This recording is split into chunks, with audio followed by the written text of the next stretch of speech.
Good evening, Cleveland. Wow. It is such an honor to be here for a man I love so much. That's my father.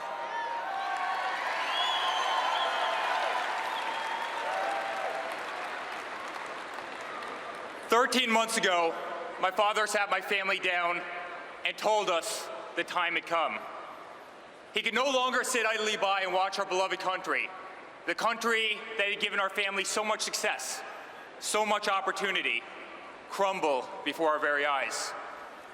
He confirmed to us that he was prepared to announce his candidacy for President of the United States. He made sure to acknowledge that ours would not be an easy path, that we should prepare ourselves for what was to come, that we'd quickly learn who our true friends were. Without hesitation, we each committed our unwavering support. But this time, none of us could have predicted what lay ahead. The records he would break, the stadiums he would fill, the movement he would start. Today, my father stands before you with the most primary votes of any Republican candidate in the history of our nation.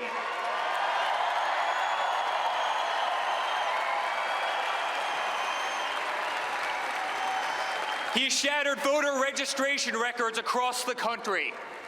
He has defied the predictions of every single political pundit and turned traditional debates into must-see TV. He has inspired multiple generations, including my own, like millennials like myself, who have so little faith in our politicians that they no longer even consider public service to be a noble career. A year ago, my father was a businessman, but like many Americans, he simply could no longer stand to see what was happening to our great country. He could no longer stand to see special interest dollars dictate an incompetent foreign policy that puts foreign countries before our very own. He could no longer tolerate an inept administration that considers giving $150 billion to Iran or releasing 5 radical Islamic terrorists a successful negotiation. He could no longer bear witness to our continued Second Amendment attacks.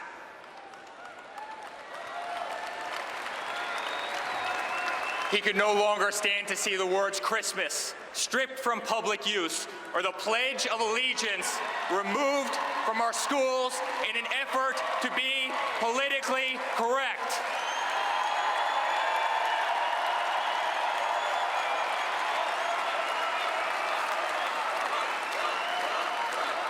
So my father made the courageous decision to set aside a company to which he has dedicated his entire life, to set aside a global brand that he has made synonymous with success, with quality, with uncompromising, just the best.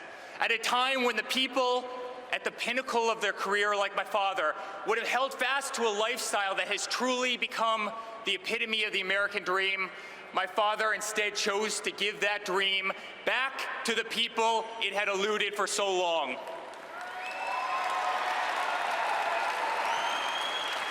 As daunting of a journey as he knew it would be, for him, it was the easiest decision in the world. After all, who better to implement common sense business approach to this country? Who better to apply practical solutions to the impractical decision-making of an administration that has bred a $19 trillion debt, one which goes up by $32,000 a second and over $2 billion a day? Who better implement common sense tax reductions for one of the highest tax nations in the world, allowing our citizens a chance to keep more of what they earn as opposed to having it squandered away by our inefficient government? Who better negotiate the return of countless American manufacturers like Nabisco and Ford and Carrier and so many others back to the United States where they began than a man who has single-handedly employed tens and tens and tens of thousands of people around the country?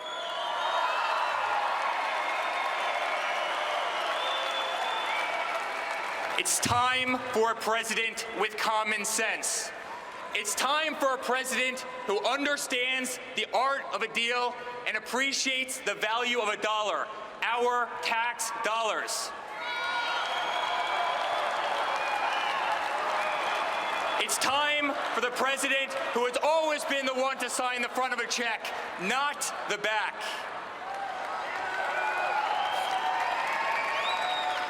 Throughout my father's career, he has been repeatedly called on by government to step in and save delayed, shuttered, and grossly over-budget public projects. Everything from the exterior of Grand Central Terminal in New York to the iconic old post office in Washington, D.C., just to name a few. Back in 1986, the city of New York tried to refurbish a simple ice skating rink in Central Park. The project dragged on for over 6 years and ballooned to over $13 million. $5 million over an already inflated budget. That's when my father, who overlooked this disastrous construction site from his office window each and every day, decided he had to step in. Disgusted by government incompetence and ineptitude, he invested $2 million of his own money in order to complete the project. What had taken the city over half a decade to botch, my father completed in less than 6 months, 2 months ahead of schedule, and over $1 million under budget.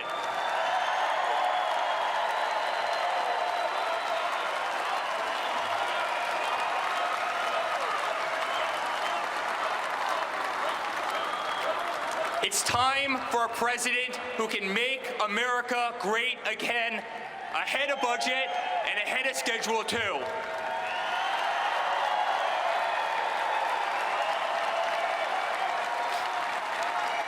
Thank you. My father has revitalized rundown neighborhoods, shaped skylines across the country, and turned dreams into reality his entire career. It's what he does. It's who he is. Oprah Winfrey once famously asked my father if he ever envisioned running for the presidency of the United States. His answer? Only if it got so bad that I had no choice. Only if it got so bad that I had no choice. Well, ladies and gentlemen, that day has come. As I travel the world with my dad building the greatest golf courses and hotels and real estate projects, I see the unmistakable look in his eyes. I see in his eyes the indignity and frustration of a domestic infrastructure back at home that is in complete disarray and no longer on par with so many other developed nations. I see in his eyes the sadness of innocent lives lost, like those of Kate Steinle and Jamil Shaw, and so many others cut short by illegal immigrants in sanctuary cities, victims of a revolving door of government ineptitude and corruption that leaves innocent Americans defenseless.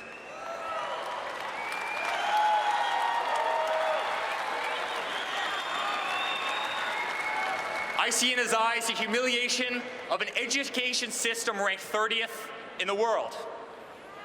I see in his eyes the disgrace of nearly $400 billion trade imbalance with China, the $60 billion trade imbalance with Mexico, and the continued destabilization of the Middle East, which has cost our nation trillions and trillions of dollars and thousands of lives. But today I see in his eyes a man who truly loves his country, who is proud of his country, and who wants his country to be great again.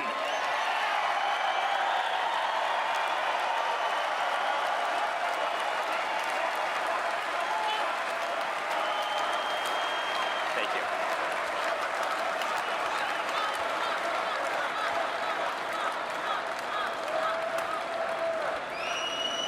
I want to thank my father over there for the life that he's provided me, for the life that he's provided my family, and the life that he's provided all of our employees around the world.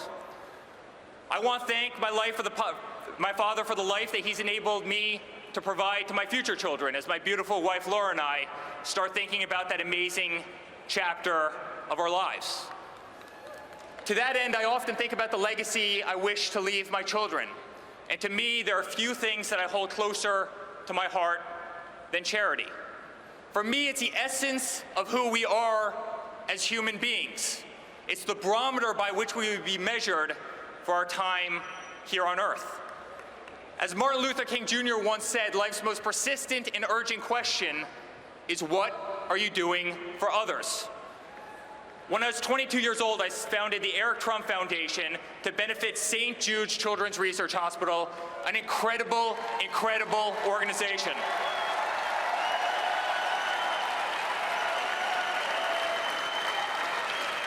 I run my foundation based on the principles my father taught me: honesty, integrity, and values.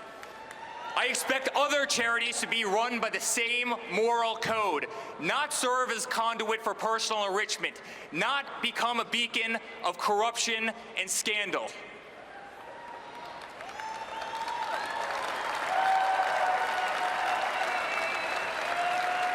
To whom much is given, much will be required. This is the very belief that compelled my father to make this great sacrifice, to run for the most powerful yet unforgiving office in the world. There is no greater calling. There is no more selfless an act. To the unemployed voter sitting at home watching me right now, wondering how you're going to make your next mortgage payment or rent payment, my father is running for you.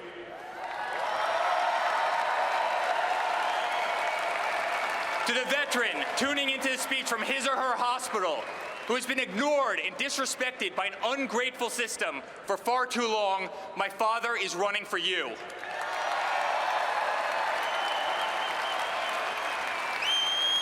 To the school teacher forced to walk through metal detectors each and every day into an underfunded school, my father is running for you.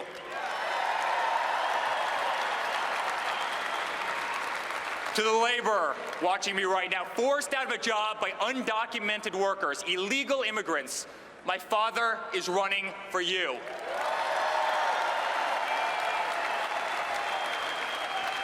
To the oil and gas industry worker denied a job because of radical regulations from a radical EPA, my father is running for you.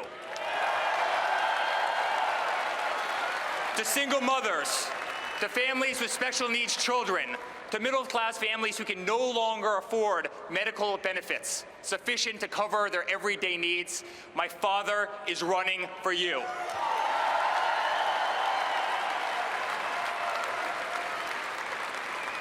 This November, I ask you to be true to yourself and vote for the candidate who you know is running for the right reasons. Vote for the candidate who has never been a politician. Vote for the candidate who has never received a paycheck from our government.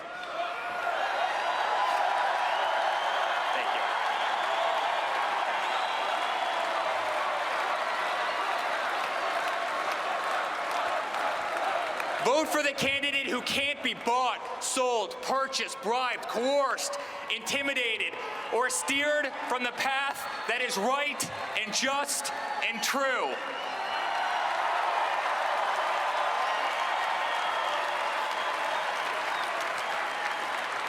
And quite frankly, friends, vote for the one candidate who does not need this job.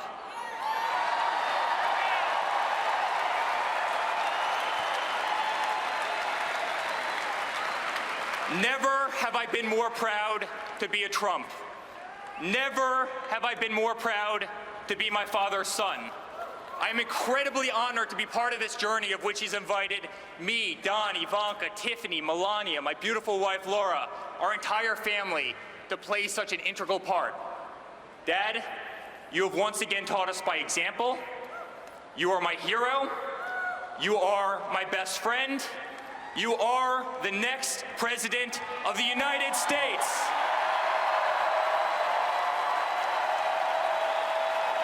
God bless America.